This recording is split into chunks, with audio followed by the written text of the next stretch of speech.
ఈ మధ్య నాకు హెల్త్ బాగాలేదు కదా, ఒక 10-15 రోజుల నుండి అయితే ఇంట్లో కిరాణా సామాన్ ఇవన్నీ అయిపోయినాయని తీసుకొచ్చిండు. ఈ కాటన్ డబ్బా తీసుకొచ్చేయినా కానీ వారం రోజులు అవుతుంది. ఏది అవసరం ఉన్నాయి తీస్తున్నాం, మళ్ళీ వీళ్ళు ఉన్నాయి అయితే చదువుడే లేదు.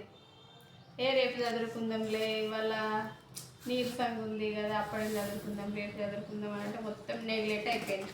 ఇలా చూడండి ఒకసారి, అన్నీ ఇక మొక్కనే చదువుడు చేసుడికి మొత్తం ఇలా పప్పు కవర్ మొత్తం బలిగిపోయింది, అంత ఇలా పడిపోయింది. ఒకసారి చూడండి, చూపిస్తా.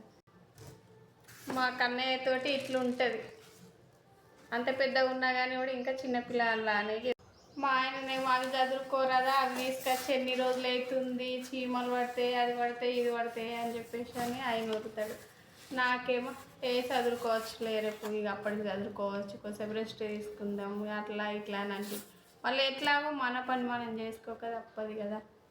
కొద్దిసేపు అయినా వేసుకుందాంలే అనిపిస్తుంది, కానీ ఇన్ని బద్ధకం చేయబట్టి ఇక పనులు ఇట్లా పెండింగ్లో పడిపోతున్నాయి. ఇక తిట్టమంటే తిట్టరా.